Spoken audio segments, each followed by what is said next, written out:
네, 오늘은 관계와 땅에 대한 메시지로 여러분들과 함께 은혜 나누도록 하겠습니다.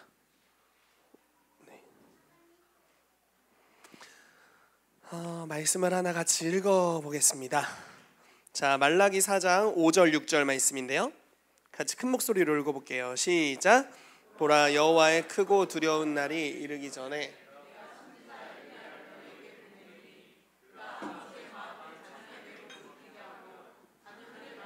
그들의 아버지에게로 돌이키게 하리라. 돌이키지 아니하면 두렵건대 내가 와서 저주로 그 땅을 칠까 하노라 하시니라. 아멘. 하나 더 읽어볼게요. 자, 요한일서 1장 1절에서 4절까지 말씀입니다. 읽겠습니다. 시작. 태초부터 있는 생명의 말씀에 관하여는 들은 바요 눈으로 본 바요 자세히 보고 우리의 손으로 만진 바라. 이 생명이 나타내신 바 된지라. 이 생명이 우리를 보았고 증언하여 너희에게 전하노니 이는 아버지와 함께 계시다가 우리에게 나타내신 바 된 이시니라. 우리가 보고 들은 바를 너희에게도 전함은 너희로 우리와 사귐이 있게 하려 함이니 사귐은 아버지와 그의 아들 예수 그리스도와 더불어 누림이라. 우리가 이것을 쓰면 우리의 기쁨이 충만하게 하려 함이라. 아멘. 제가 잠시 기도하고 메시지 나누도록 하겠습니다. 하나님, 킹스빌리 교회를 축복합니다. 이 시즌에 주님 에클레시아로서 우리의 속사람을 능력으로 강건하게 해주시기를 기도합니다. 주님, 우리가 그냥 우리의 외적으로만 성령의 충만함과 권능을 받아서 치유를 풀어내고 여러 은사를 풀어내는 것뿐만 아니라 우리 내면이 강하여지도록 역사해 주시옵소서. 그래서 진리의 말씀을 대면할 때 회개하고 또 용서하고 또 우리의 마음으로 대면해야 되는 수많은 과제들에 대해서 우리가 마음이 강하여지고 담대하여서 하나님이 주시는 그 돌파들을 우리의 마음 깊은 곳에서부터 뚫어낼 수 있도록 주여 우리 가운데 오늘 역사하여 주시옵소서. 주님을 찬양합니다. 예수님의 이름으로 기도합니다. 아멘. 제가 오늘 이 메시지를 준비하면서 여러분, 이 메시지는 아주 따끈따끈한 메시지입니다. 오늘 오전에 준비했거든요. 얼마나 따끈따끈한지 아시겠죠? 어제 이제 메시지에 대한 이제 개략적인 건 이렇게 있는데 어제 인천에 사역을 다녀왔어요. 너무 피곤하더라고요. 그래서 애를 재우고 준비해야겠다 생각을 했는데 같이 잠들었지 뭡니까? 그래서 새벽녘에 깨서 이른 아침에 해를 보면서 말씀을 준비했습니다. 제가 좀 기대하는 것이 있어요. 이 메시지는 저희가 덕콜이라는 운동을 이제 곧 하게 될 건데 그 행사를 기도하면서 하나님 주셨던 감동들이 있어서 이 메시지를 좀 나누게 됐습니다. 여러분들의 삶에 관계를 회복하는 것을 통해서 땅을 회복시키는 그러한 은혜들이 있게 되기를 축복합니다. 땅이라는 곳은 굉장히 중요하죠. 왜냐하면 땅에서 모든 문화들이 다 생기기 때문이에요. 즉 관계적인 영역에 돌파가 일어나면요, 문화를 변혁시킬 수 있는 힘을 얻게 됩니다. 오늘 그런 일이 있게 되기를 예수 이름으로 축복합니다. 오늘 또 깃발로 섬겨주셨는데 우리 깃발팀에게 큰 박수 할까요? 너무 좋았어요. 너무 행복한 시간이었습니다. 섬겨주셔서 너무 감사드리고, 유이자매님이 유럽을 갔다 왔는데 오늘 싱어로 섬기고 있더라고요. 네, 오늘 어제 왔나요? 아무튼 네, 와서 싱어로 섬겨주셔서 너무 감사하고요. 예배를 드리면서 굉장히 독특한 생각이 들었어요. 주님이 주신 생각인 것 같은데, 여러분, 저희 교회는 한 사람 한 사람의 부르심을 굉장히 존중하잖아요. 지금 대신방 기간이라 제가 막 신방을 여러 군데를 들쑤시고 다니고 있습니다. 근데 신방을 갈 때마다 그분의 삶의 부르심이 무엇인지, 그리고 요즘 어떤 일들을 겪고 있고 하나님이 주시는 감동은 어떠한 것들이, 이런 것들이 이제 교제하면서 다니고 있어요. 그래서 저의 포커스는 요즘 무엇을 느끼고 있는지, 그리고 하나님이 어떤 감동을 주시는지, 그 사람의 부르심이 무엇인지, 이런 대화들을 나누면서 또 기도를 해드리고 오고 있습니다. 개인의 부르심을 존중한다는 것은 어찌 보면은 굉장히 자기중심적인 영역으로 들어가는 거잖아요.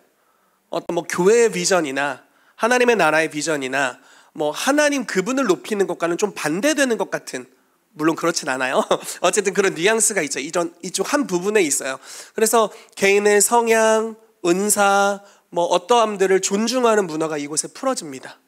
그런데 또 한편에서 오늘 이바울 목사님이 아주 위대한 선언을 하셨어요. 이 시간은 여러분들을 위한 시간이 아닙니다. 주님이 왕이 되시는 시간입니다. 위대한 멘트를 만드시는 분이신 것. 마음이 철렁 내려앉으면서 너무 행복했습니다. 이쪽에서는 그래 너가 얼마나 소중하니 이렇게 말해주는데, 이쪽에서는 주님 나는 아무것도 아닙니다, 주님만이 위대하십니다 이렇게 고백하는, 또 이건 또 무엇인가. 그렇죠? 이쪽은 굉장한 존중에 풀어지는데, 이쪽에서는 우리의 모든 것을 내려놓고 주님 나는 무익한 종입니다, 하나님만 높임 받으십시오, 주님을 경외하는 것에 대한 이야기가 이 안에서도 풀어지고 있습니다. 여러분, 이 모든 것을 담아내기 위해서 우리에게 필요한 것 중에 하나는요, 속사람이 강건해지는 것입니다. 어떤 사람들은 균형에 대한 이야기를 해요. 교회 안에서 성도님들에게 자유를 풀어주면 권위가 깎일 수 있어. 그래서 어느 정도 균형, 그놈의 균형 균형을 이야기합니다. 그래서 목사님이 거의 모든 행정을 다 쥐고 흔들어야 하고, 성도님들에게는 조금의 것들만 줘야 돼. 균형이죠. 뭐 이런 통계도 있어요. 어떤 이제 소대장과 군대를 이렇게 맡긴 거예요. 그래서 대원들과 소대장이 있는 그룹을 맡겨서 리더십 스타일을 분석을 했습니다. 독재하는 리더십, 그러니까 소대장이 독재자, 그리고 70%의 권위를 가지고 30%만 풀어놓는 곳, 30%의 권위만 가지고 70%를 풀어놓는 곳, 지멋대로 하는 곳. 자, 어디가 가장 효과적이었을까요? 통계적으로.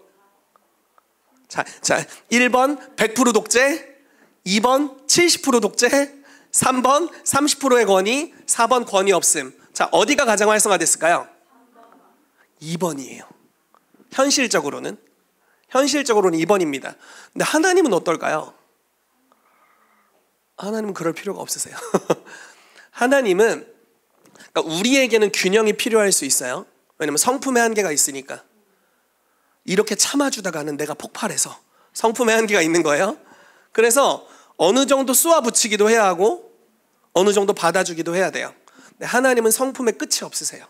그분은 무한히 참으시면서도 가장 놀라운 권위를 가지고 계세요. 그래서 그분은 모든 것이 자기에게 집중될 때 가장 큰 영광이 되는 걸 아시지만, 한 사람 한 사람을 존중함으로 그들이 얼마나 가치 있는 존재인지를 알게 하는 데 있어서 그분의 권위가 빼앗길 것에 대한 두려움이 없으신 분이세요. 그래서 권위를 풀어놓으시고 하늘과 땅의 모든 권세를 내게 주셨으니 그러므로 너희는 가서라고 말하면서 그 권위를 이양해 주시면서도 그 모든 결과를 통하여 주님이 영광 받으실 것에 대해 기대하시고 그걸 이루실 수 있는 분이십니다. 왜냐하면 그분은 성품이 강하시거든요. 그분은 흔들림이 없으세요. 몇몇 사람의 죄로 말미암아 그분의 인내를 뒤바꿀 만큼 그분의 성품이 얕지 않아요. 무슨 말씀인지 이해가 되시나요? 이것도 갓 깨달은 따끈따끈한 그래서 여러분, 저와 여러분들의 속사람이 강해지게 되기를 정말 축복합니다.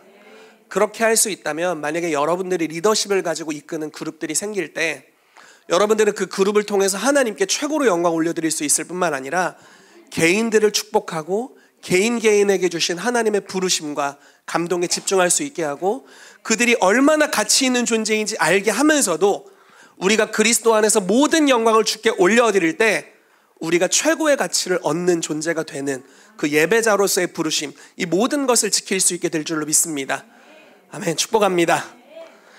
자, 오늘 관계와 땅에 대한 이야기를 하는데 이 부분이 또 중요한 부분일 것 같아서 나눴습니다. 자, 오늘 5가지 주제에 대해서 이야기를 할 거예요. 관계의 축복에 대해서 이야기를 할 거고요. 땅을 향한 부르심, 우리의 부르심에 대한 이야기를 할 것입니다. 그리고 화목해 하시는 예수님, 그리고 회개하고 용서할 때 어떤 일들이 풀어지는지, 그리고 땅을 회복시키는 것에 대해서 이야기를 하도록 하겠습니다. 자, 요한일서 1장 1절부터 4절까지 아까 읽었는데요. 제가 굉장히 개인적으로 사랑하는 말씀이고 요즘 저희 교회에게 하나님이 레마로 주시는 말씀인 것 같아요. 자, 이 말씀은 아주 독특한 표현들이 있습니다. 자, 사도 요한이 요한일서를 썼죠. 알고 계시죠? 요 앞에 요한이 썼다는 뜻이에요. 자, 태초부터 있는 생명의 말씀, 이 누구세요? 예수님입니다. 육체를 입고 오신 예수님이에요. 말씀에 관하여 우리가 들었다, 눈으로 보았다, 자세히 보고 손으로 만졌다. 즉 예수님을 실제로 체험한 것에 대한 이야기를 하고 있습니다. 자, 이 생명이 나타나셨대요. 그래서 영어로 쓰면 우리가 보았고 증언하여 너희에게도 전하노니 이는 아버지와 함께 계시다가 우리에게 나타내신 바 된 이시니라. 우리가 보고 들은 바를 너희에게도 전함은 너희로 우리와 사귐이 있게 하려 함이니 우리의 사귐은 아버지와 그의 아들 예수 그리스도와 더불어 누림이라. 우리가 경험한 예수 그리스도를 너희에게 전하는데 왜 그러냐면 너랑 우리랑 사귀려고 사귀려고 하는 거예요. 근데 이 사귐은 어떤 종류의 사귐이냐면 아버지와 예수님이 사귀는 그 사귐이래요. 여러분, 아버지 하나님과 아들 예수 그리스도 사이에 그 중간에 관계에 뭐가 흐를까요? 미움, 분노, 증오, 질투? 그런 게 전혀 아니겠죠. 완전한 사랑, 완전한 용납, 완전한 은혜, 완전한 자비, 완전한 공의, 모든 선한 것들로 풍성한 것이 그 두 분 사이에, 뭐 정확하게 말하자면 성삼위 하나님의 관계 안에 풀어지고 있을 겁니다. 무한 신뢰, 무한 용납, 완전한 자비. 그래서 예수님이 요한복음 말씀에 보면은 태초부터 계신 분께서 하나님과 함께 창조에 동참하셨는데 그분이 이 땅에 나타나셨다. 아버지 품속에 계셨던 독생하신 하나님이 이 땅에 나타나셨다라고 이야기하면서 은혜와 진리로 충만하다라고 이야기합니다. 아버지와 아들 예수님의 관계 안에서 너무나 풍성한 것들이 흘러서 그 은혜와 진리로 충만하신 분이 이 땅에 오셨다는 거예요. 그래서 그분을 영접하면 하나님의 자녀가 되는 권세를 주셨고 그 사귐 가운데로 동참하는 역사가 일어나게 됩니다. 그러면 우리와 하나님 예수님 사이에도 뭔가 흐르게 되는 거죠. 그리고 여기에 이제 하나 더 데리고 가는 거예요. 우리 짝꿍 하나 더 데리고 가는 겁니다. 예를 들어 우리 아내나 남편을 데리고 가요. 그러면 아버지와 아들 사이에 또 나 사이에 흘렀던 그런 용납과 신실함과 사랑의 관계가 이 사람에게도 흘러가게 되는 거예요. 그러면 여기에서도 어떤 역사가 일어납니까? 생명을 얻고 또 풍성이 얻는 역사들, 관계가 회복되는 역사들, 서로 용납하고 사랑하고 용서하고 축복하는 관계. 그리고 이것이 단지 관계적인 것뿐만 아니라 그분은 영원한 생명이시기 때문에 생명이 흘러가게 되는 것입니다. 그래서 살아나는 역사가 일어나게 돼요. 여러분, 주 예수를 믿으라 그리하면 너와 내 집이 구원을 받으리라 이렇게 말씀하고 있죠. 그리고 이게 합당한 단어일지 모르겠지만 고린도전서에 보면 웬만하면 이혼하지 마라 이렇게 얘기합니다. 자, 잘 들어보세요. 이혼하려는 분 잘 들어보세요. 웬만하면 이혼하지 마라. 물론 우리가 신앙의 이유로 또는 뭐 여러 가지 이혼에 대한 법들이 있습니다. 뭐 간음에 대한 것이나 이런 것들이 있어요. 그러나 만약에 우리가 믿는 자이고 믿지 않는 남편, 아내가 있다면 웬만하면 이혼하지 마라. 왜냐하면 너의 거룩함이 남편을 또는 아내를 거룩하게 할지 어떻게 알겠느냐 이렇게 이야기하는 거예요. 자, 우리는 크리스찬은 주님과의 영원한 사귐 가운데 있습니다. 이 관계는 아버지와 아들 사이에 흘러가는 두 분 사이에만 흘렀던 것을 우리에게도 논아주시는 거예요. 그래서 우리 사이에도 같이 흐르게 됩니다. 근데 그 흐름이 믿지 않는 자와 관계를 맺는데 이 관계를 통해서도 여기 흐르게 되는 거예요. 그분들 안에만 공유됐던 거룩함이 우리의 삶에 흘러들어오게 돼서 우리를 거룩해 하고 우리를 깨끗하게 하고 우리를 치유하시고 회복하셨는데 이것이 믿지 않는 자들에게 흘러가게 되고 또 나의 남편과 아내와 우리 가정에 흘러가게 돼서 우리 가정이 거룩해 되는, 그래서 주 예수를 믿을 때 너와 너의 관계성, 오이코스라고 말하고 있습니다. 너의 관계 맺는 영역이 구원을 받게 되는 일이 풀어지게 될 거다라고 이야기하고 있습니다. 여러분, 이러한 일이 이 시즌에 이 교회 가운데 풀어지게 되기를 예수 이름으로 축복합니다. 최근에 우리 서진훈 간사님 가정에 재미난 일이 일어나고 있어요. 그 동생이 이제 그 샌드위치 가게를 하고 있는데 전도를 오나 봐요. 그 옆에 천성감리교회로 굉장히 큰 교회가 있습니다. 그 교회에서 와서 이제 주문을 하면서 우리 교회 한번 나오세요 했는데 동생이 그거에 대해 굉장히 좋게 받아들인 거예요. 여기 가정이 안 믿거든요. 저분만 믿으시거든요. 좋게 받아들여서 한번 가볼까 그러는 거예요. 근데 뭐 목적은 조금 그래요. 사업의 확장을 위해 한번 가볼까 약간 이런 겁니다. 사업의 확장 정도가 아니라 훨씬 좋은 것들이 있겠죠. 그렇죠? 영혼의 구원에 훨씬 좋은 것들이 있을 겁니다. 그래서 가면 너무 좋겠다는 생각이 드는데 한 번은 저희 왕의 사역 지체들이 진흥 간사님네 샌드위치 가게 놀러 왔대요. 그래서 근무를 하는데 막 얘기를 하는데 어머님이 때마침 계시더래요. 그래서 어머님한테 우리 왕의 사역 멤버들이 뭐라고 얘기했냐면 아들이 저렇게 강의를 잘하는데 왜 예언학교를 안 들으세요? 그랬대요. 당연히 크리스찬이실 줄 알고 그렇게 얘기한 거예요. 근데 어머님이 딱 들으시더니 그러냐고, 그렇게 강의를 하고 있냐고. 그것도 잘 모르셨나 봐. 강의를 하고 있냐고. 안 나눈 거야, 안 나눈 거야. 나눠야 생명이 흘러가는데. 그래서 그러냐고 하더니 다음에 예언학교에 등록하기로 하셨대요. 안 믿는 엄마. 아주 자연스럽게 강의 비율을 좀 늘려야겠어 그때. 강의를 많이 하시도록 해가지고 그때 강의를 아들이 이렇게 강의를 하는구나 들으면 소그룹 들어가서 예언받다가 구원받고 이런 역사가 일어났으면 좋겠습니다.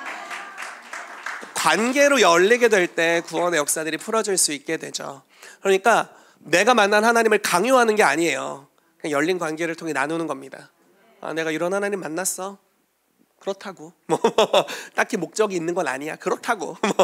이렇게 이제 나누고 흘려보내면 이 생명이 흘러 넘치게 됩니다. 그럼 관계를 통해 사람들이 구원받는 역사가 풀어지게 되죠. 저는 특별히 저희 교회 보면요, 가족의 일부는 우리 교회를 다니시는데 일부는 다니지 않는 가정들이 생각보다 좀 있으세요. 아마 본인들은 좀 열성분자라서 이미 여기 오셨지만 가족들은 그렇지 않는 경우들이 있을 겁니다. 모든 가족들이 다 우리 교회 와야 구원받는 건 절대 아니에요. 그렇지만 우리 교회 여러분들이 참석하는 것이 여러분들의 가족 관계를 단절시키는 이유가 돼서는 안 됩니다. 무슨 말씀인지 이해되세요? 그래서 여러분들이 뭔가를 경험했다면 이 경험한 게 그들의 교회에서 경험하는 것과 좀 종류가 다른 것일 수 있겠죠? 소통하는 게 너무 중요해요. 여러분들의 교회에서 또는 여러분들의 신앙생활 가운데 하나님이 역사하신 것들을 자연스럽게 나누십시오. 남편은 저기 다니고 아내는 여기 다니고 또는 남편은 여기 다니고 아내는 저기 다녀서 관계가 분열돼서는 안 됩니다. 우리 가운데 서로에게 주시는 감동과 은혜들, 우리가 더 좋으니까 이쪽으로 오세요, 이런 게 아니라 이런 것들을 서로 흘려보내게 되면 가정들에게 그 그리스도의 교회의 풍성함이 흘러가게 될 줄로 믿습니다. 이 교회 가운데 이 시즌에 그것들이 풀어져야 될 것 같아요. 그래서 관계를 통해 하나님의 그 생명이 흘러 넘치게 되기를 축복하고요, 특별히 믿지 않는 가정들 가운데 가정이 구원받는 역사가 일어나게 될 것을 예수 이름으로 선포합니다. 아멘. 할렐루야. 아멘. 아멘. 자, 말씀을 또 볼게요. 요한복음 15장 1절에서 5절 말씀입니다. 시작. 나는 참 포도나무요 내 아버지는 농부라. 물은 내게 붙어 있어 열매를 맺지 아니하는 가지는 아버지께서 그것을 제거해 버리시고 무릇 열매를 맺는 가지는 더 열매를 맺게 하려 하여 그것을 깨끗하게 하시느니라. 너희는 내가 일러준 말로 이미 깨끗하여졌으니 내 안에 거하라. 나도 너희 안에 거하리라. 가지가 포도나무에 붙어 있지 아니하면 스스로 열매를 맺을 수 없음 같이 너희도 내 안에 있지 아니하면 그러하리라. 나는 포도나무요 너희는 가지라.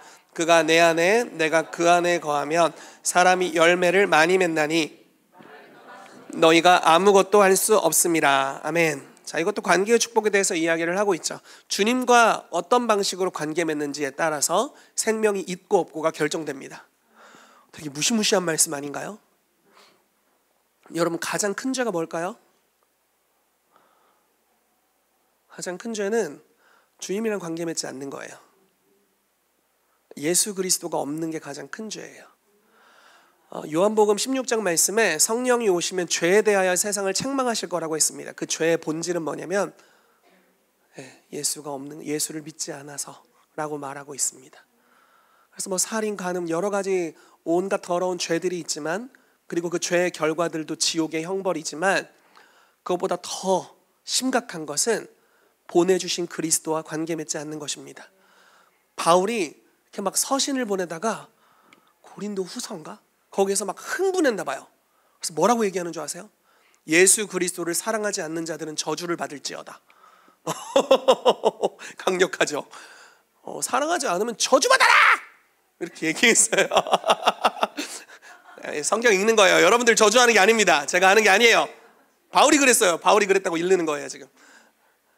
그러니까 주님과 관계 맺는 것이 얼마나 귀한 것인지를 이야기하고 있습니다. 킹스주빌리교회 모든 성도 여러분, 이 시간 축복합니다. 주님을 종교로 섬길 필요는 없습니다. 주님 인격이시기 때문에 주님과 관계 맺어 가십시오. 그분을 느끼려고 하시면 느낄 수 있어요. 주님이 우리 가운데 영적인 오감을 주셨습니다.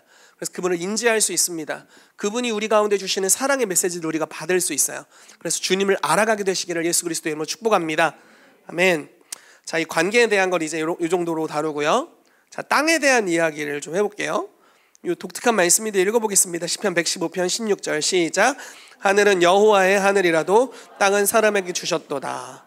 자, 그러면 땅에서 어떤 일이 일어나는데 잘 되고 못 되고 누구 책임일까요? 그래도 하나님. 그렇게 말하고 싶지만, 자, 이 말씀 보세요. 하늘은 여호와의 하늘이라도 땅은 사람에게 주셨대요. 땅에서 나쁜 일이 일어났어요. 누가 그런 거예요? 사람이 그런 거예요. 그리고 사람이 행한 것들의 결과물로 땅이 자꾸 안 좋아져요. 그렇죠? 땅을 사람에게 주셨다라고 말씀하고 있습니다. 즉 여러분들이 정신 차리면 땅이 회복될 수 있다라는 거예요. 자, 하나 더 보겠습니다. 이건 하나님이 우리를 축복하시는 복인데요. 마태복음 5장 5절 같이 읽겠습니다. 시작. 온유한 자는 복이 있나니 그들이 땅을 기업으로 받을 것이며. 아멘. 우리 옆 사람 보면서 다시 한번 이 말씀을 읽어주세요. 부동산 부자가 되셔야 될 것 같아요, 모두가. 자, 같이 옆 사람을 보면서 선포합시다. 시작. 온유한 자는 복이 있나니 그들이 땅을 기업으로 받을 것이며. 아멘. 여러분들 땅 부자 되시기를 축복합니다. 자, 크리스찬들에게는 그 특별히 온유함의 성품을 이야기하죠. 온유한 자들은 복이 있는데 또 복을 받게 될 건데 땅을 기업으로 받게 될 거래요. 그래서 우리는 땅의 통치와 관련이 있습니다. 자, 하나를 더 볼게요. 이거는 조금 긍정적인 구절은 아니지만 좀 읽어보겠습니다. 창세기 4장 8절에서 12절까지 말씀 시작. 가인이 그의 아우 아벨에게 말하고 가인이 그의 아우 아벨을 쳐 죽이니라. 여호와께서 가인에게 이르시되 내 아우 아벨이 어디 있느냐. 그가 이르되 내가 알지 못하나이다. 내 아우를 지키는 자니이까. 이르시되 내가 무엇을 하였느냐. 내 아우의 핏소리가 땅에서부터 내게 호소하느니라. 땅이 그 입을 벌려 내 손에서부터 내 아우의 피를 받았은즉 내가 땅에서 저주를 받으리니 내가 밭을 갈아도 땅이 다시는 그 효력을 내게 주지 아니할 것이요 너는 땅에서 피하며 유리하는 자가 되리라. 아멘. 참, 아무튼 아멘 하고 싶지 않은 말씀 중에 하나입니다. 자, 이 스토리는 이렇습니다. 가인이 아벨을 죽였죠. 여러 동기가 있겠지만 아무튼 미움이나 질투 이런 것들이었을 것 같습니다. 하나님과 사람 사이의 관계에는 원래 성삼위 하나님 관계 안에 있었던 그 사랑이 흘러가고 있었을 텐데 아담과 하와가 범죄하면서부터 이게 꼬이기 시작하죠. 그래서 아담과 하와가 범죄한 직후에 이제 서로를 핑계하기 시작합니다. 아담에게 하나님이 나타나셔서 야, 너 선악과 왜 먹었냐? 내가 먹지 말라 그랬지. 그랬더니 주님, 아담이 하는 소리가 당신이 나에게 주신 이 여자가 주어서. 갑자기 화살표가 자기 죄를 지적했는데 이렇게 그래서 지분을 오롯이 100% 자기의 선택임에도 불구하고 지분을 나누고 있어요. 쫙쫙. 그리고 일단 조금 이렇게. 그랬더니 주님이 하와에게 또 물어보시죠. 야, 너 왜 따먹었냐? 그랬더니 하나님 들짐승. 뱀이 주워서 먹었습니다. 이러죠. 뱀은 핑계할 데가 없어서 얘는 이제 끝났고. 그래서 이렇게 좀 책임 회피가 이루어집니다. 그러면서 벌써 서로를 원망하는 것들이 이제 싹트게 되는 거죠. 그리고 한 대에 걸쳐서 두 아이가 태어났죠. 하와는 아마 기대를 했을 거예요. 가인에 대해서 특별히. 왜냐하면 주님의 심판이 있었지만 그 원시 복음이라고 해서 첫 번째 복음이 선포됩니다. 여자의 후손이 뱀의 머리를 밟을 것이다. 그래서 하나님이 나의 후손을 통해서 우리가 지금 고생하고 있는 이 어려움들, 이 죄의 저주, 마귀의 종노릇하는 이 저주로부터 자유케 하실 것이다. 근데 여자의 후손, 그래서 결국 우리의 후손으로부터 그런 일들이 일어날 것이라는 걸 기대했겠죠. 그래서 아담과 하와가 아이를 잉태하고 낳을 때 이름을 가인이라고 지었는데 이게 무슨 뜻이냐면 여호와로 말미암아 등남하였다, 이런 뜻이에요. 즉 하나님이 주신 후손이구나 하고 가인을 좀 기대했을 겁니다.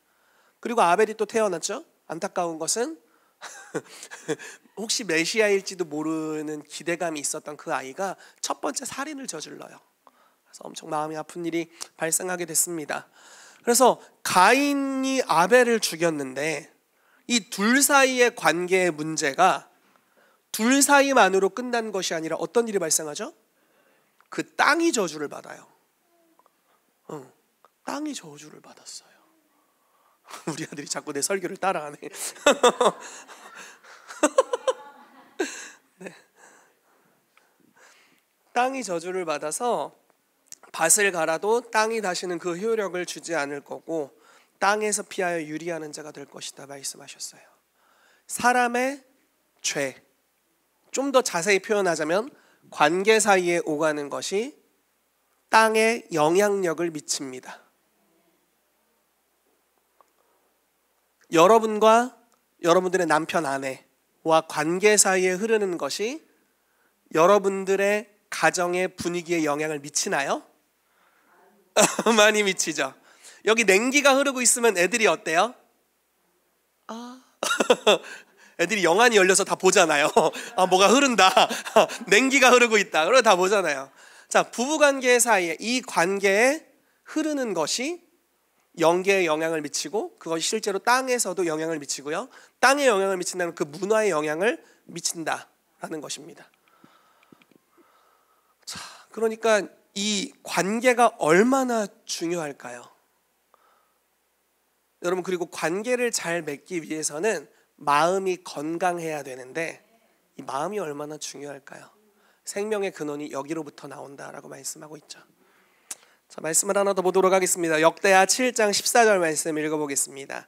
시작. 내 이름으로 일컫는 내 백성이 그들의 악한 길에서 떠나 스스로 낮추고 기도하여 내 얼굴을 찾으면 내가 하늘에서 듣고 그들의 죄를 사하고 그들의 땅을 고칠지라. 아멘.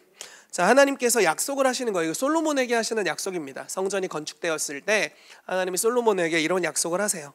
만약에 너희가 범죄하여서 내가 너희에게 진노를 해서 땅이 이렇게 어려움을 겪고 있다면 언약을 하겠다. 내 이름으로 일컫는 내 백성이 그들의 악한 길에서 떠나 스스로 낮추고 기도하여 내 얼굴을 찾으면 내가 하늘에서 듣고 그들의 죄를 사하고 그들의 땅을 고칠지라. 모두가 회개해야 될 것을 이야기하지 않아요. 뭔가 대표성을 주셔서 몇몇 주님의 백성들이 회개할 때 땅을 고치신다라고 말씀하십니다. 이건 우리에게 굉장한 무기를 주고 계신 거예요.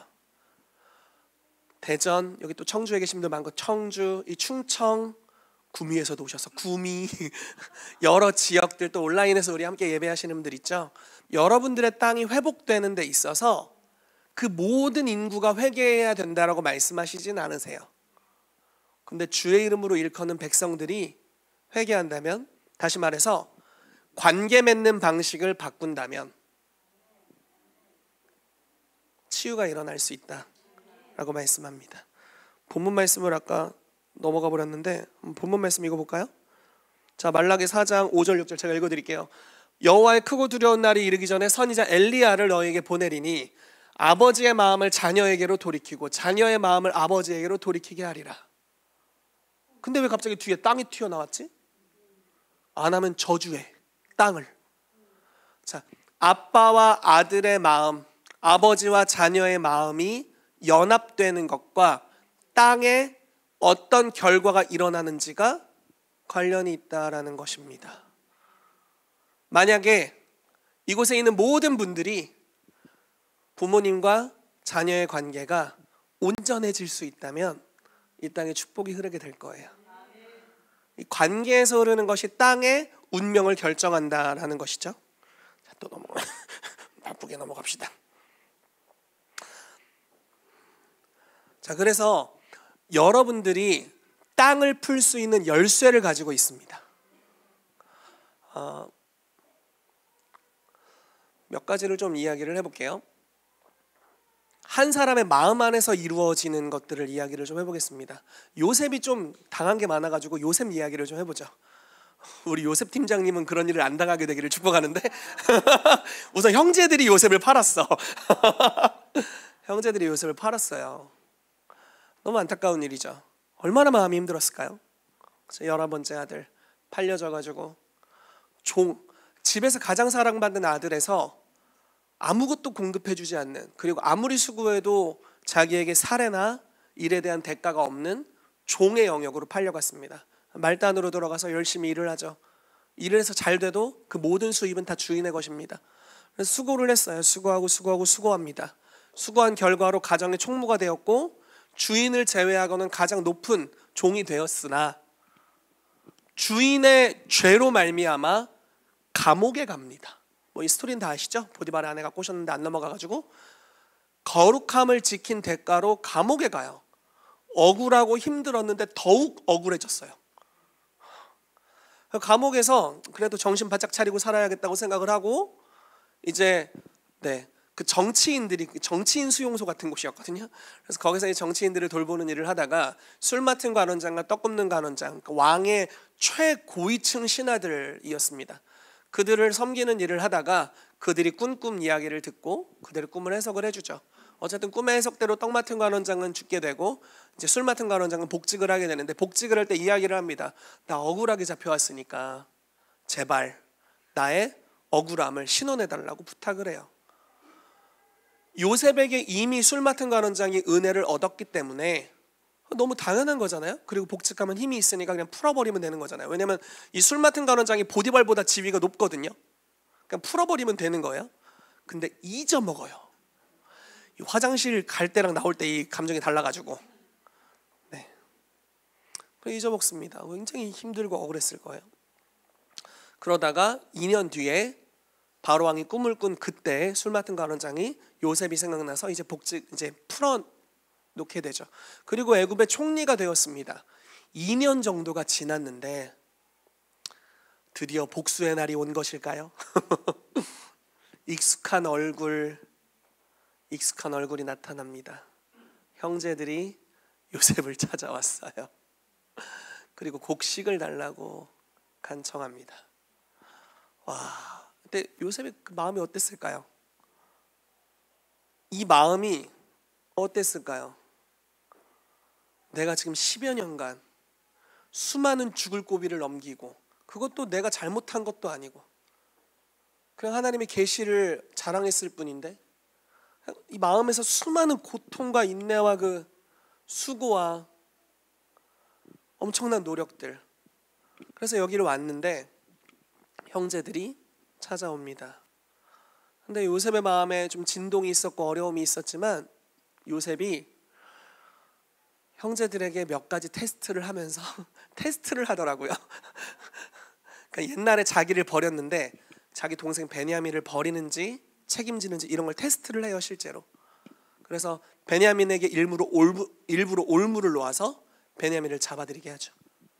그리고 어떻게 하나를 이렇게 지켜봅니다. 그러니까 아직 원한이 있는 거야. 마음에 아주 쓴 마음이 많아. 그래가지고 막 테스트하는 거 막 눈을 막 이렇게 뜨면서 막 이렇게 테스트를 하는 겁니다. 그랬더니 유다가 자기가 대신 갇히겠다 이렇게 막 이야기도 하고 그러면서 이제 누굴 대신 가도 아무튼 풀려 이런 일이 있었습니다. 그런 과정에 형제들이 서로를 위하는 모습을 보면서 요셉의 마음이 풀어지죠. 그리고 슬픔을 억제하지 못하고 형제들에게 울면서 자기의 힘듦을 이야기를 합니다. 여러분 이런 대면하는 게 제일 어려운 것 같아요. 대면하는 거, 마음에 있는 걸 솔직하게 오픈하고 대면하는 게 너무 힘든 일인 것 같아요. 우리 남편들 공감이 많이 될 것 같다고 생각하는데 부부싸움하면 아내들은 얘기해봐 이렇게 얘기하는데 남편들은 얘기하면 진짜 전쟁 나는 줄 알고 마음에 있는 힘듦을 오픈하지 않습니다. 겉은 강하지만 속은 아주 여리여리해서 많은 남성들이 내면에 있는 것들을 자기 아내에게 오픈하는 걸 어려워하죠. 저도 그랬습니다. 그래서 아내가 자기 속마음을 막 이야기를 해요. 그리고 나보고 얘기해보래. 근데 나까지 이야기를 한다면 우리 가정의 평화는 누가 지키나라는 표면적인 이유부터 해서 사실 이면에는 두려움이 있는 거죠. 내가 느끼는 바를 솔직하게 이야기할 때 아내는 과연 이걸 용납할 수 있을 것이며 우리 가정의 평화는 누가 지키나 이런 생각을 하는 거예요. 마음에 있는 것들을 담아두고 이야기를 하지 못합니다. 근데 너무 감사하게도 아내가 저를 꼬치꼬치 찔러주더라고, 얘기하라고. 그래서 오픈할수록 용기가 생기고 잘 받아주시고 오히려 마음에 있는 것들을 마음과 마음으로 대면하는 시간을 가질 때 우리가 그걸로 인해 수치를 당하는 게 아니라 용납을 받고 사랑을 받는 것들을 경험하면서 마음이 단단해지는 시간을 갖습니다. 여러분, 이것은 막 치유의 능력, 장풍 이런 것과는 좀 다른 영역이에요. 물론 우리가 성령의 초자연적인 사역을 추구하고 이제 그렇게 하고 있죠. 많은 성도님들이 하고 있습니다. 근데 이 관계에 대한 영역은 그냥 기름 부으심이 해결해 주는 게 아니에요. 이건 마음에 대면하는 것, 그리고 담대함, 이 마음의 강함과 관련이 있어요. 아까 앞전에도 말씀드렸죠. 하나님은 개인 개인을 축복하는 것으로부터 자기 스스로 영광을 받으시는 영역까지를 다 커버하실 수 있으세요. 건강한 리더라면 개인 개인을 존중하는 영역으로부터 그 무리가 전체적으로 연합되어서 하나님의 나라의 비전으로 가는 데까지도 함께 커버할 수 있을 겁니다. 근데 개인의 성향의 한계에 부딪힌 많은 리더들이 핑계를 대면서 권위를 이양하면 교회가 정신없어져요. 그거는 정신없어. 카리스마로 인도해야 돼. 카리스마. 그래서 수많은 자유를 억제하죠. 청년들이여, 연애는 30까지 하지마. 억제해. 그런다고 사고가 안 나냐고. 다 하더라 이거요, 뒤에서. 저는 그런 얘기할 자격이 없어요. 제가 21 때부터 연애를 하고 저희 와이프는 19 때부터 연애를 했기 때문에 자유가 없습니다. 21살까지만 연애하지 마세요 이렇게 해야 되나? 할 자격이 없어요. 아무튼 오랜 연애를 해서 자격이 없는데, 어쨌든 그런 강한 억제력을 두는 거죠.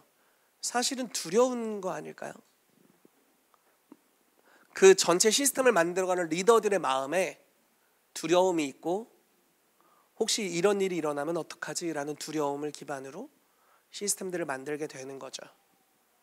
근데 하나님은 자유를 주시면서도 성령을 부어주셔서 그 자유가 방종이 되지 않도록, 자유를 형제를 위해 종노릇하는 대로 사용하도록 가게 되는 이 성숙의 영역을 그분은 하실 수 있으니까 자유를 주세요.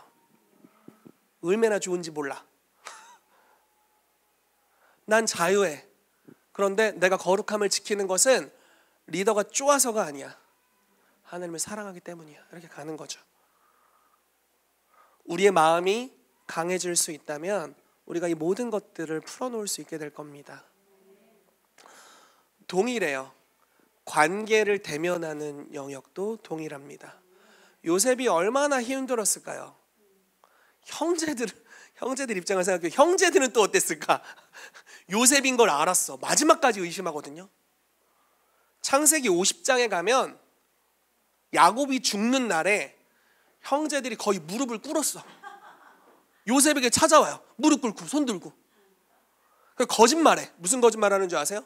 아버지가 돌아가시면서 제발 우리한테 복수하지 말라고 했어. 제발 불쌍히 여겨줄래? 너무 무서운 거야.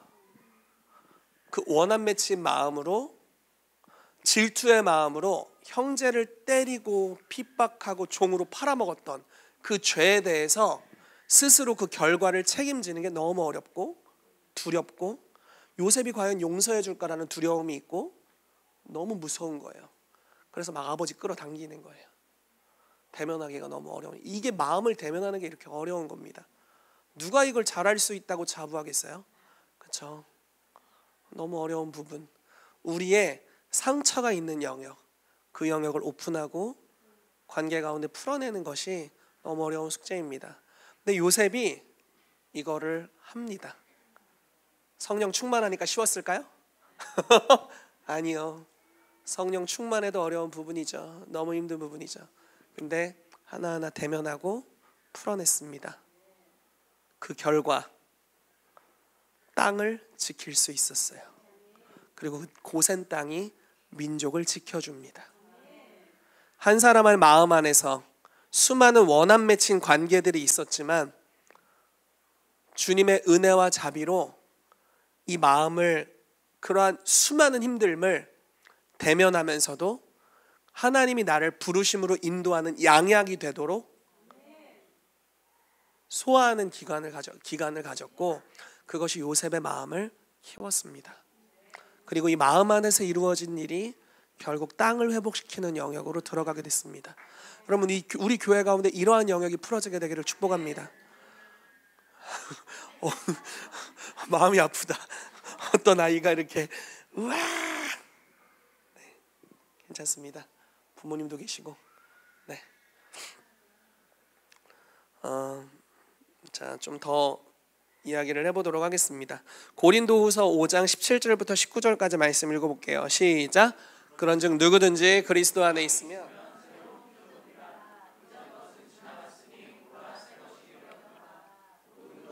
하나님을 낳았으며 그가 그리스도로 말미암아 우리를 자기와 화목하게 하시고 또 우리에게 화목하게 하는 직분을 주셨으니 곧 하나님께서 그리스도 안에 계시사 세상을 자기와 화목하게 하시며 그들의 죄를 그들에게 돌리지 아니하시고 화목하게 하는 말씀을 우리에게 부탁하셨느니라. 아멘. 자, 우리가 그리스도로 말미암아 하나님과 화목해 되었고 이제 화목하게 하는 직분을 우리에게 부탁하셨다, 이렇게 말씀하고 있습니다. 자, 화목하게 하신 방법은 참 무시무시한 말씀이죠. 그들의 죄를 그들에게 돌리지 아니하시면서 화목하게 하셨다 말씀하세요. 자, 그래서 우리가 용서받은 자로서 용서할 수 있는 능력을 갖게 됩니다. 제가 이런 표현들을 많이 썼었는데 모든 사람이 죄를 범합니다. 근데 이 작용과 반작용의 법칙이라는 게 있어요. 예를 들어서 제가 요즘 요한이를 양육하면서 막 한 일주일째 화를 안 내는 기적이 일어나고 있어요. 지금 기간이 짧아 일주일. 지난주 금요일에 화를 낸 것 같으니까 한 10일 된 것 같아요. 지금 기적 신기록을 세우고 있어요. 언제 깨질지 몰라. 지금 마음이 불안정해. 만약에 제가 아이에게 큰 소리를 내고 막 소리 막 짜증 막, 사실 이 짜증에는 요한이가 잘못한 것에 대한 징계가 아닌 아내와 싸웠어. 승질이 이만큼 차 있어. 근데 때마침 얘가 뭔가를 잘못하네? 옳지, 잘됐다. 요거를 슬쩍 실어서 아내와의 관계에 화가 난 걸 슬쩍 실어서 여따 갔다 막 쏟아붓는 거예요. 제 말이 공감되시면 솔직하고 아니면 솔직하지 않은 사람이 슬쩍 실어갖고 여따가 다 쏟아붓는 거예요. 그럼 아이는 그 마음을 받으면 회개합니까? 억지로 혼내서 재웠더니 새벽에 소리를 지르더라고. 안 돼! 안 돼! 안 할 거야! 안 갈 거야! 막 소리 질러. 기적이 안 입어! 소리를 지르더라고요. 보고 있었네 우리 아들이. 쌓여 있어요. 그리고 어딘가로 또 풀게 됩니다. 그 어딘가가 우리 와이프가 될 때가 많아요. 그럼 아이는 그 화난 것들을 어떻게 소화해야 될지 모르기 때문에 아내에게 풀 수 있겠죠. 만약에 우리가 그리스도를 모르는 가정이라면 아내에게 풀게 되고 아내는 집에 들어온 남편의 바가지를 긁게 되고, 그럼 저는 쌓인 분노를 아이가 잘못할 때까지 열심히 참았다가 이때가 기회다 하고 쏟아놓고 죄가 더 많아지면서, 쉽게 말해 노아 때의 죄가 관영했다 이런 표현을 쓰는데 죄가 세상에 가득 채워지게 됩니다. 이게 우리의 삶이에요. 그래서 우리는 되갚는 것밖에 할 줄 몰라요. 그게 우리의 능력의 한계입니다. 우린 받은 것만 줄 수 있어요. 내게 있는 것으로 너에게 주노니. 사람은 생수의 근원이 아니기 때문에, 포도나무의 가지이지 포도나무가 아니기 때문에 받은 것만 줄 수 있어요. 근데 그리스도께서, 이 그리스도에 대한 표현이 굉장히 재밌습니다. 이새의 뿌리인데 이새의 가지래요. 그러니까 인류의 구속사가 시작된 이래로 다윗의 우선 이새의 가지로 이렇게, 이새가 이렇게 뿌리로부터, 아담 뿌리로부터 쭉 자라났으면 이새가 이쪽에 딱 삐져나왔어. 그럼 여기에 예수 그리스도가 요 가지로 나오는 건데, 이분이 가지이면서도 뿌리이기도 해. 그 근원이시죠. 하나님이시라는 뜻이에요. 그 하나님이신 예수님이 인간의 몸을 입고 오셔서 모든 인류의 죄를 한 몸에 받으세요. 사람들이 하나님께 지은 죄를 한 몸에 받으시고, 관계 가운데 있는 모든 죄악된 것에 대한 것을 한 몸에 받으시는데, 그게 얼마나 극단적으로 연계 가운데 풀어졌으면 일주일 사이에, 자 보세요, 일주일 사이에 예루살렘이 예수님이 처음에 예루살렘에 입성하실 때는 갑자기 말씀 생각 안 나서 내 말씀이 생각이 안 나서 호산나 호산나 주의 이름으로 오시는 이여 하면서 다 환영을 합니다. 온 땅이 다 환영을 했어요. 그럼 몇몇 야 뭐 하는 거냐 이렇게 하는 사람들에게 예수님 뭐라고 얘기하냐면 저들이 외치지 않으면 돌들이 외칠 것이다 이렇게 말하면서 자기가 영광 받는 것이 합당한 것을 이야기합니다. 그게 못 박히시기 일주일 전이었어요. 일주일 후에 어떻게 됩니까? 저 사람을 죽여라! 일주일 안에 연계가 완전 바뀌어버렸어요. 왜냐하면 하나님이 예루살렘이라는 지역에 사는 모든 사람들에게 인류의, 이런 표현이 괜찮을지 모르겠지만 인류로부터 미움받는 그리스도를 표현하셔야 했고 마귀는 자기의 온 세력을 집중해서 자기가 지옥불에 떨어지지 않기 위해 또 이 땅에 대한 통치권을 빼앗기지 않기 위해 메시아를 죽여야 하는 그런 살인의 영을 풀어놓고, 그러니까 모든 권세를 다 동원한 것 같아. 그때 아마 지구상의 마귀 그 귀신들이 다 예루살렘으로 집결했을 가능성이 많아요. 왜냐면 이때 끝내야 되니까.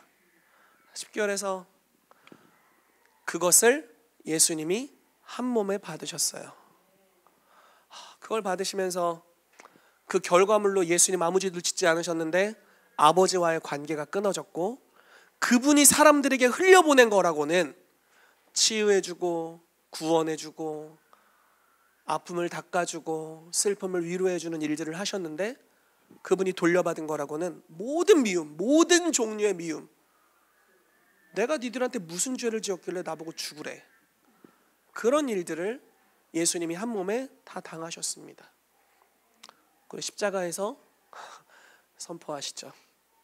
주여 아버지, 저들은 저들의 죄를 알지 못합니다. 저들의 죄를 저들에게 돌리지 마옵소서. 이렇게 선언하시고 영혼이 돌아가시니라 이렇게 말씀하죠. 마태복음 말씀에는 그분이 돌아가시자마자 바위들이 터졌다 이렇게 표현하고 있어요. 이 터졌다라는 의미가 전복되다라는 뜻을 가지고 있습니다. 정권이 전복되는 것을 의미해요. 사단의 땅에서, 사단의 통치권에서 예수 그리스도의 통치로 죽으심의 순간 전복돼 버렸어요. 마음에서 이루어지는, 예수님의 마음에서 저들의 미움을 미움으로 돌리지 않는 것을 통해 그걸 통해서 온 땅이 회복되게 됐습니다. 그래서 그분이 내가 너를 사랑한다 이렇게 표현하시는 거죠. 우리가 아직 죄인 되었을 때부터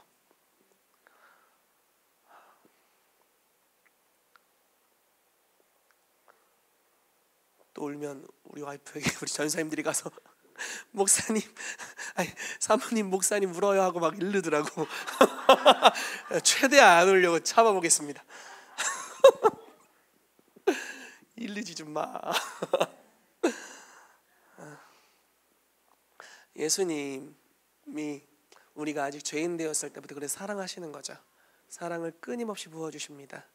우리가 가끔 죄를 짓죠. 놀라지도 않으세요. 그걸로 우리를 향한 그분의 태도가 바뀌지도 않습니다.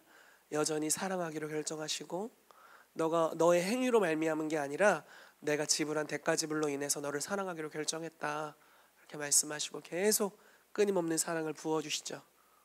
그리고 그분의 자비가 우리를 진짜 회개로 인도해 갑니다. 그래서 우리가 그분과 같이 계속 변화되어 가는 거예요. 사실 마음 안에서 이것도 점점 이루어져 가는 겁니다. 어떻게 우리가 예수님처럼 쉽게 용서가 되겠어요? 그런 사람은 나가셔도 됩니다. 집에 가셔도 돼요. 어렵죠. 어려워요. 근데 계속 사랑이 부어집니다. 그리고 우리 마음 안에서 작업이 일어나죠. 때로는 미움을 감추고, 때로는 미움을 숨기고, 때로는 용기가 생겨서 이 마음의 전부를 다 오픈하기엔 내가 너무 괴로우니까 그 일부분만 나누고 내적 치유를 받고 상담을 받습니다. 근데 그 일부분을 나누고 풀어놓은 것만으로도 내 주변의 연계가 바뀌기 시작하고 땅이 회복되는 역사가 일어나기 시작해요. 하나님께서는 조금씩 우리 내면을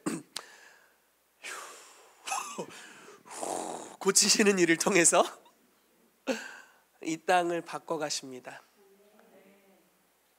여러분, 이 교회에 이런 것들이 필요할 때인 줄로 믿습니다. 뭐 더 많이 적어왔는데 다 비슷한 얘기들입니다. 반대로 좀 이야기를 해볼게요. 여러분, 삭개오는 그냥 나쁜 놈이었습니다. 죄송합니다, 삭개오님, 천국에 계신 하늘의 증인님. 예전에 그냥 그 시대의 나쁜 놈이었어요. 이 사람이 자기의 죄를 인정한다는 건 얼마나 어려웠을까요? 이미 사회적인 권위가 있고 위치가 있습니다. 명성이 부자로 명성이 자자했어요. 언론을 주무를 수 있고, 쉽게 말해서 자기가 지은 수많은 죄들을 자기의 돈과 권력을 사용해서 덮을 수도 있어요. 권력자. 천국에 가면 심판을 받겠지만 이 땅에서는 심판받지 않을 수 있어, 권력을 가지고. 근데 예수님이 어느 날 삭개오의 집에 들어가십니다. 그리고 이 사람의 마음에 놀랍게도 변화가 생겼어요. 그리고 자기의 죄를 고백하죠. 주님, 남의 것을 많이 빼앗았나 봐, 이 양반이. 가난한 자의 것도 많이 빼앗았나 봐. 삭개오가 서서 주께 여짜오되, 주여 보시옵소서, 내 소유의 절반을 가난한 자들에게 주겠사오며 만일 누구의 것을 속여 빼앗은 일이 있으면 네 갑절이나 갚겠나이다. 다 집집마다 찾아가는 거예요. 죄 지은 사람 목록 적어가지고 똑똑똑, 죄송합니다, 제가 옛날에 빼앗았죠? 정말 죄송합니다, 4배나 갚겠습니다. 하나하나 대면하는 게 얼마나 어려운 일일까요? 죄를 감출 수도 있는데 그걸 오픈하는 게 얼마나, 이 강한 척 다 해놨는데 잘난 척 다 해놨는데 그 내면에 사단은 정죄하고 그리스도께서는 회개를 촉구하는 그 찔림들에 반응하는 걸 묵살하고 살아왔는데, 이제 주님이 내 심장에 들어오셔서 너가 그거를 회개해야 돼, 이렇게 말씀하실 때 그 반응하는 것이 얼마나 어려웠겠습니까? 그런데 삭개오가 그리스도의 자비를 힘입어서, 내가 아직 회개하지도 않았을 때 나를 찾아오신 그리스도의 자비를 힘입어서 마음의 죄를 오픈하죠. 많이 빼앗았네요, 주님. 주님께만 회개하는 게 아니잖아요, 지금. 나에게 상처받아서 나를 용서하기로 결정하지도 않은 사람에게 찾아가서 죄송합니다, 제가 정말 잘못했습니다, 4배나 갚겠습니다. 개인을 찾아가서 사과하고 보상하고, 그걸로 인해 마음이 다 풀리지 않을 수도 있죠. 그 용서하고 말고는 본인의 선택이죠. 강요할 수 있는 영역이 아니잖아요. 그렇지만 자기 마음에서부터 우러나오는 마음으로 회개하고 사과하고 보상을 하게 되죠. 그렇게 했을 때 삭개오 여리고 사람이었는데 여리고에 얼마나 많은 변화가 일어났을까요? 그렇죠? 죄인이 구원받았다고 예수님 선언해 주셨고, 수많은 이 부자로 인해 어려움을 당한 수많은 사람들이 위로하심을 얻고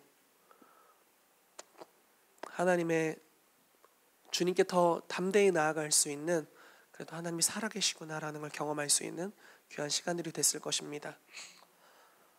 더콜이라는 이제 모임을 토요일 날 하게 됩니다. 근데 이 모임은 그냥 기도 열심히 해서 성령 충만 받고 그런 모임이라기보다는 좀 이런 종류의 것입니다. 우리 마음 안에 있는 것들을 회개하고 범죄한 것들을 주님께 회개할 뿐만 아니라 또 필요한 부분만큼 용서하는 거죠. 한 번의 용서가 온전해질 수는 없습니다. 그렇지만 우리가 공개적으로 또 용서를 선언하고, 세대와 세대가 이렇게 망가졌던 관계가 회복되도록, 그래서 아비의 마음이 자녀에게, 자녀의 마음이 아비에게 돌아오는 것을 통해서 우리가 이 회복된 관계 안에서 부르짖을 때 주님이 이 땅을 실제로 고치시는 것에 대한 이야기가 이 덕콜 성회의 주제입니다. 여러분, 이 교회가 이 덕콜 무브먼트에 여러분 참여하실 수 있는 만큼 많이 참여하셨으면 좋겠습니다. 이런 성숙함의 여정으로 나아갈 필요가 있습니다.